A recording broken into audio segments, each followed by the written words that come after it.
Joining us here at Post 9, CEO Vas Narasimhan. A treat to have you in person. Welcome. Great to be here, Sarah. So what is driving the beats? Because if you look across the portfolio, most of your blockbuster drugs came in better than expected.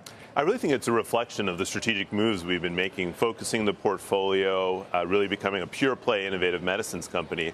And we're seeing that reflected in the performance of all of our key brands. All 6 of our big key medicines are growing ahead of analyst expectations, and we expect that to continue, particularly Kisqali, our breast cancer medicine, Kesimpta, our multiple sclerosis medicine, and Pluvicto, our prostate cancer medicine. But it was a very broad-based beat, and also broad-based geographically. U.S., China, Europe, Japan, all ahead of expectations. Does it reflect the markets to which you're selling into, the fact that, you know, some of these diseases, your top breast cancer, obviously huge potential there?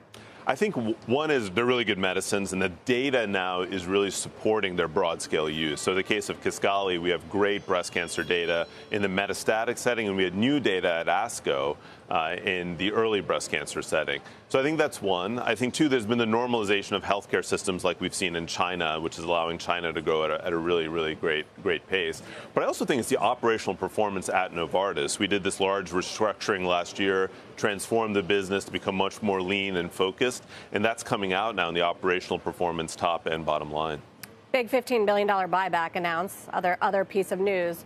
How should investors read that? Does that mean less M&A? Because you've been doing some acquisitions.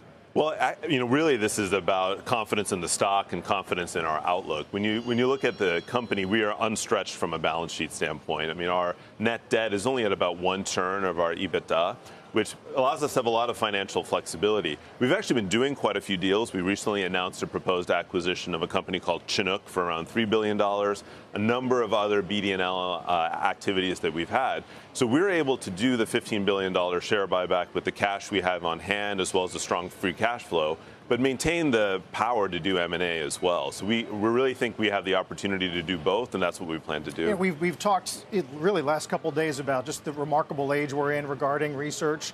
Is there a war for research talent going on right now between companies? Well, I think certainly there's this explosion of new technologies, and in very specific areas, you do need to find the right talent. So 3 areas that we've prioritized are cell therapies and gene therapies, where you need very specific expertise. The second one is called radioligand therapy, again, very specific cancer expertise, and one called RNA interference. And just yesterday, we announced the acquisition of a company called DTX for $500 million that brings in-house new technology, new capabilities. So I think the war for talent is going to be really focused in these next generation technologies. And you see companies across our sector now moving, I think, strategically in each of these areas. You said you chalked it up to some of the strategic changes you've made inside the company. Investors are paying attention. 2 beats in a row, 2 raises in a row on the court. What specifically have you done, and how does it change the long-term financial projections? I think the biggest thing is we've really now focused Novartis as a pure play innovative medicines company. I think what we're best at and what we've been best at over the last 25 years is discovering novel medicines and launching them really effectively. And exiting businesses like generics, consumer health a few years ago, we spun out Alcon. We're really able to focus all of our capital, energy, resources on medicines that really matter. That's one. Second, we streamlined the organization. We removed 10,000 people across the organization, both from the generic side, but also in our pure play medicine side of things, that really streamlined decision making, sped things up.